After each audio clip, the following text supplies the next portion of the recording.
ಅಧ್ಯಾಯ 2. ಸರಿಯಾದ ಜ್ಞಾನವೇ ಎಲ್ಲ ಸಮಸ್ಯೆಗಳಿಗೆ ಪರಿಹಾರ. ಕೃಷ್ಣನು ಅರ್ಜುನನಿಗೆ ಅವನೆಲ್ಲ ದುಃಖ ದುಮ್ಮಾನಗಳಿಗೆ ಅಜ್ಞಾನವೇ ಕಾರಣ ಎಂಬುದನ್ನು ತಿಳಿಸುತ್ತಾನೆ. ಭೀಷ್ಮನಿಂದ ಹಿಡಿದು ಯಾರೊಬ್ಬರ ಆತ್ಮಗಳನ್ನು ನಾಶಪಡಿಸಲಾಗುವುದಿಲ್ಲ, ಹಾಗಾಗಿ ಅವರೆಲ್ಲ ಶಾಶ್ವತವಾಗಿರುತ್ತಾರೆ. ಯುದ್ಧವನ್ನು ದೂರವಿಡುವುದರಿಂದ ನಿನ್ನ ಧರ್ಮವನ್ನೇ ದೂರವಿಟ್ಟಂತಾಗುತ್ತದೆ. ಅದು ಪಾಪಕಾರ್ಯ. ಹೋರಾಡದಿದ್ದರೆ ಆತನೊಬ್ಬ ಹೇಡಿ ಎನಿಸಿಕೊಳ್ಳುತ್ತಾನೆ ಎಂದು ಎಚ್ಚರಿಸುತ್ತಾನೆ ಕೃಷ್ಣ. ಶ್ರೀಮದ್ಭಗವದ್ಗೀತಾ ದ್ವಿತೀಯೋಧ್ಯಾಯಃ. ಸಾಂಖ್ಯಯೋಗ. ಸಂಜಯ ಉವಾಚ. ತಂ ತಥಾ ಕೃಪಯಾವಿಷ್ಟಂ ಅಶ್ರುಪೂರ್ಣಾಕುಲೇಕ್ಷಣಂ ವಿಷೀದಂತಮಿದಂ ವಾಕ್ಯಂ ಉವಾಚ ಮಧುಸೂದನ. ಶ್ರೀಭಗವಾನುವಾಚ. ಕುತಸ್ತ್ವಾಕಶ್ಮಲಮಿದಂ ವಿಷಮೇ ಸಮುಪಸ್ಥಿತಂ ಅನಾರ್ಯಜುಷ್ಟಂ ಅಸ್ವರ್ಗ್ಯಂ ಅಕೀರ್ತಿಕರಮರ್ಜುನ. ಕ್ಲೈಬ್ಯಂ ಮಾಸ್ಮಗಮಃ ಪಾರ್ಥ ನೈತತ್ವಯುಪಪದ್ಯತೆ ಕ್ಷುದ್ರಂ ಹೃದಯ ದೌರ್ಬಲ್ಯಂ ತ್ಯಕ್ತೋತ್ತಿಷ್ಠ ಪರಂತಪ. ಅರ್ಜುನ ಉವಾಚ. ಕಥಂ ಭೀಷ್ಮಮಹಂ ಸಂಖ್ಯೆ ದ್ರೋಣಂಚ ಮಧುಸೂದನ ಇಷುಭಿಃ ಪ್ರತಿಯೋತ್ಸ್ಯಾಮಿ ಪೂಜಾರ್ಹಾವರಿಸೂದನ.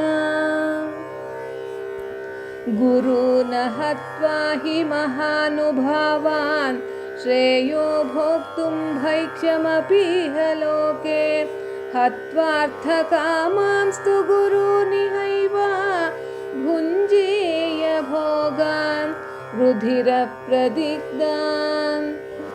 ನ ಚೈತದ್ವಿದ್ಮಃ ಕತರನ್ನೋ ಗರೀಯೋ ಯದ್ವಾ ಜಯೇಮ ಯದಿ ವಾ ನೋ ಜಯೇಯುಃ.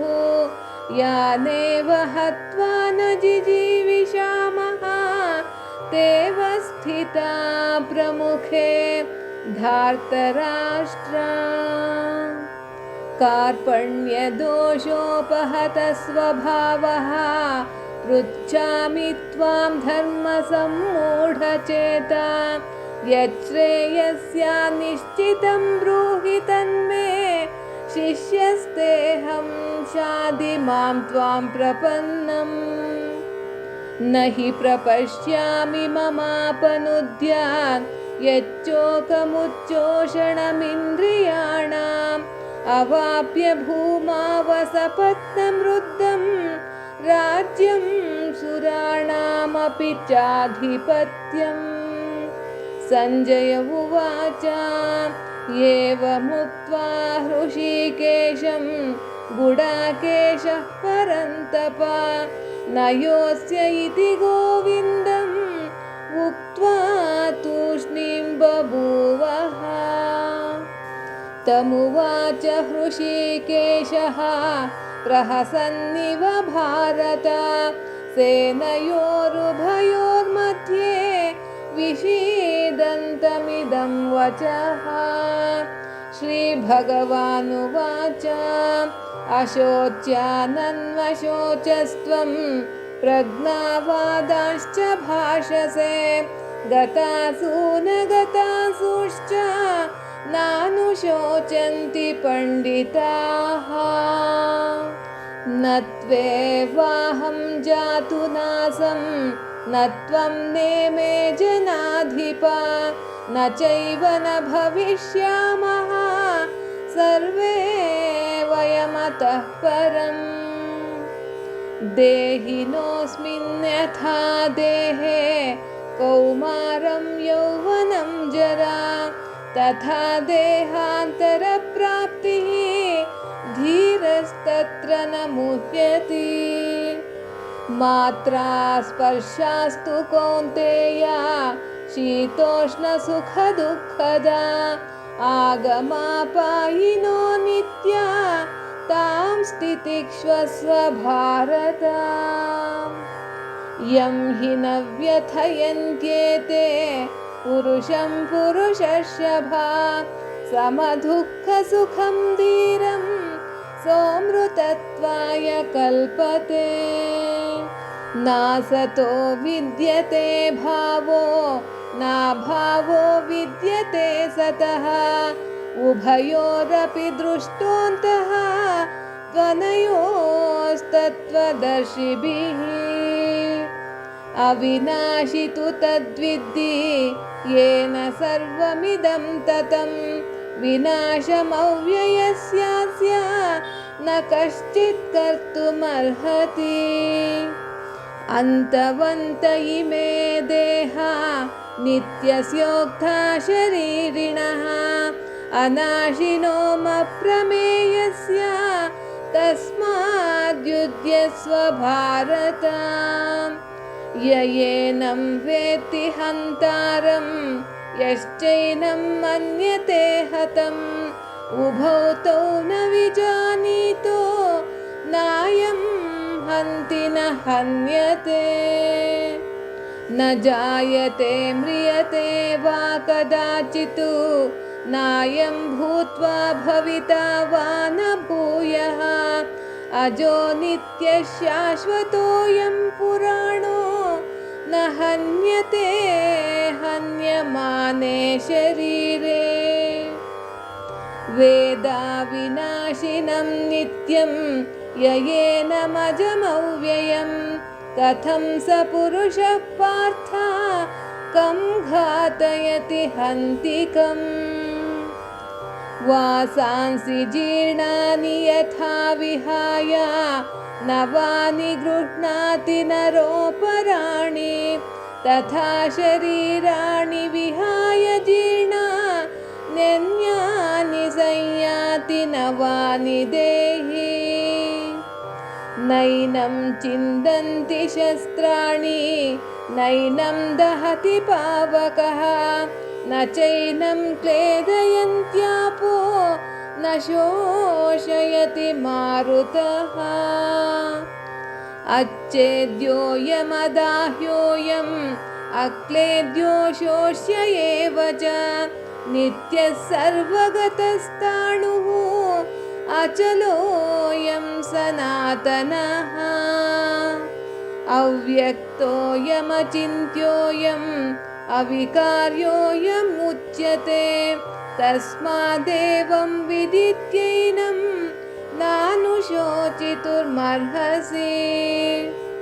अथ चैनं नित्यजातं नित्यं वा मन्यसे मृतं तथापि त्वं महाबाहो नैवं शोचितुमर्हसि जातस्य हि ध्रुवो मृत्युः ध्रुवं जन्म मृतस्य च तस्मात् परिहार्येऽर्थे न त्वं शोचितुमर्हसि अव्यक्तादीनि भूतानि व्यक्तमध्यानि भारत अव्यक्तनिधनान्येव तत्र का परिदेवना आश्चर्यवत् पश्यति कश्चिदेनम् आश्चर्यवद्वदति तथैव चान्यः आश्चर्यवच्चैनमन्यः शृणोति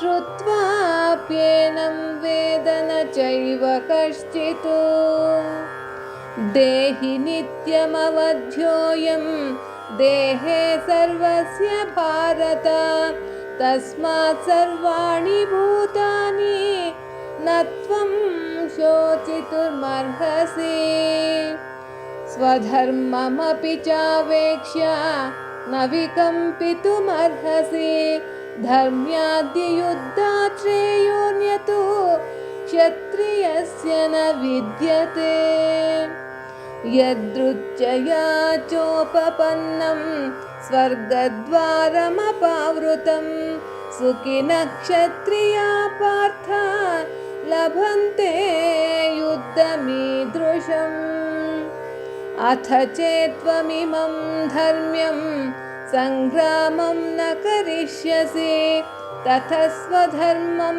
कीर्तिं च हित्वा पापमवाप्स्यसि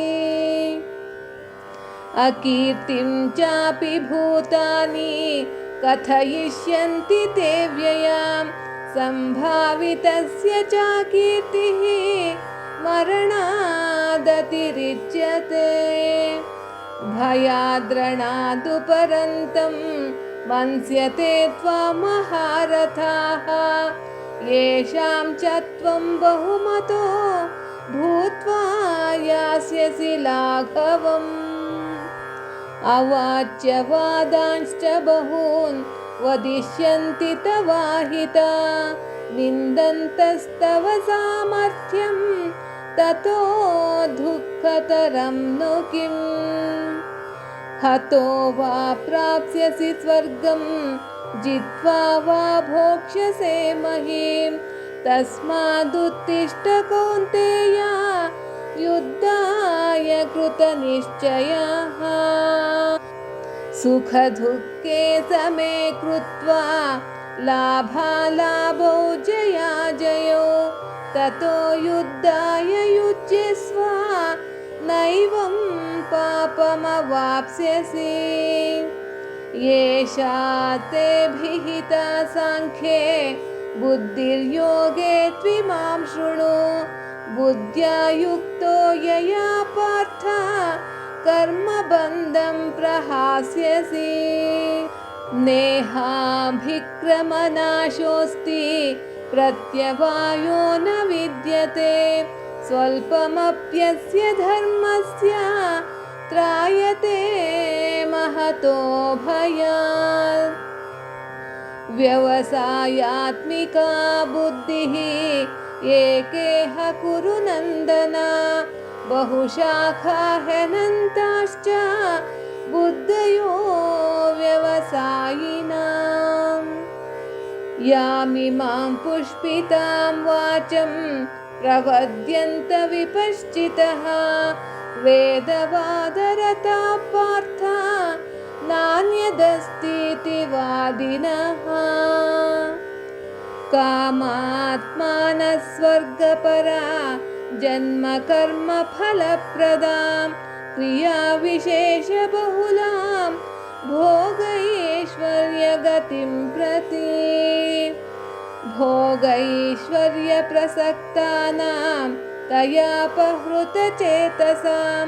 व्यवसायात्मिका बुद्धिः समाधौ न विधीयते त्रैगुण्यविषया वेदा निस्त्रैगुण्यो भवार्जुन निर्द्वन्द्वो नित्यसत्त्वस्थो निर्योगक्षेम आत्मवान् यावानर्थ उदपाने सर्वतः सम्प्लुतोदके तावान् सर्वेषु वेदेषु ब्राह्मणस्य विजानतः कर्मण्येवाधिकारस्ते मा फलेषु कदाचन मा कर्मफलहेतुर्भो मा ते सङ्गोऽस्त्वकर्मणि योगस्थः कुरु कर्माणि सङ्गं त्यक्त्वा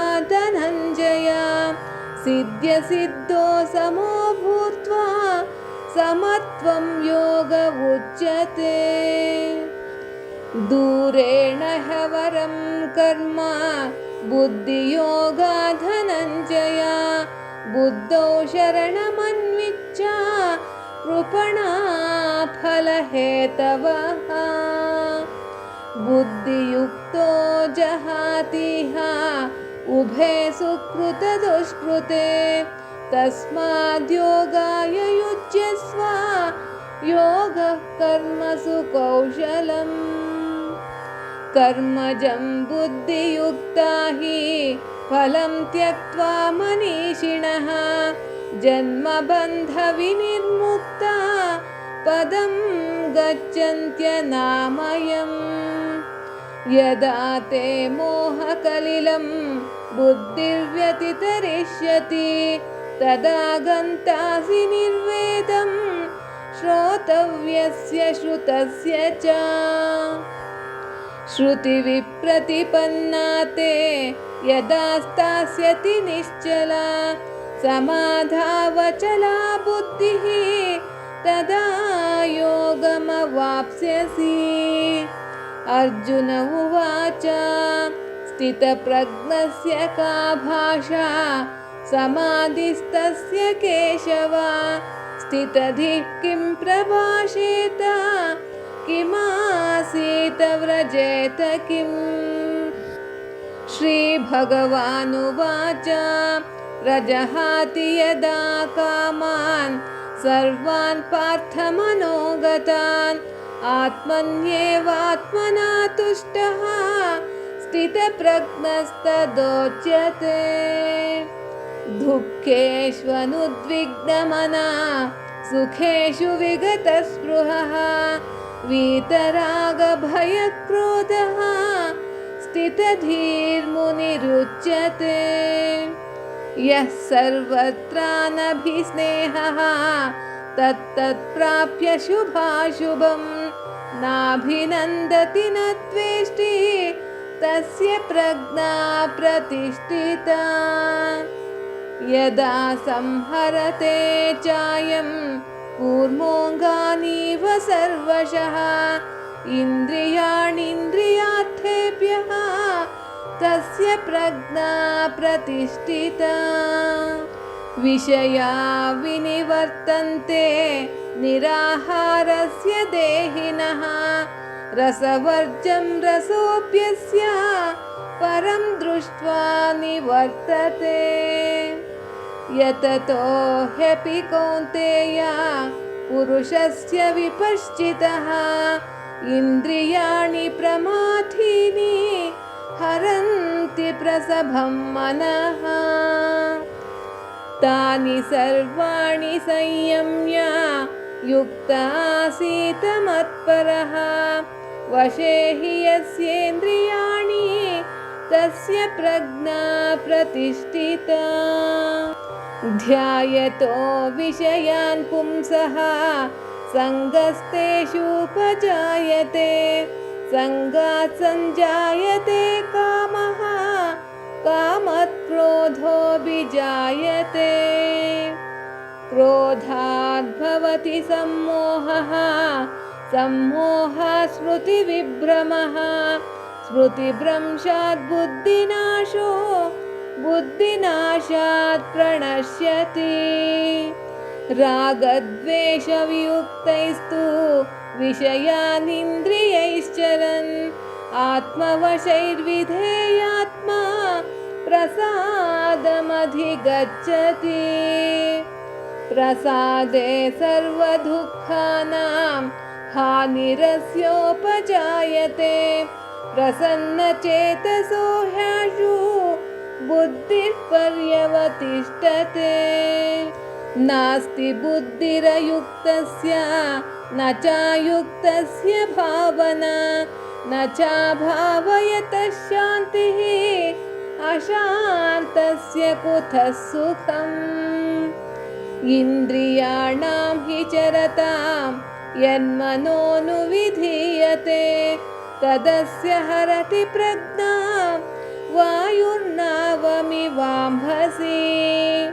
तस्माद्यस्य महाबाहो निगृहीतानि सर्वशः इन्द्रियाणीन्द्रियार्थेभ्यः तस्य प्रज्ञा प्रतिष्ठिता।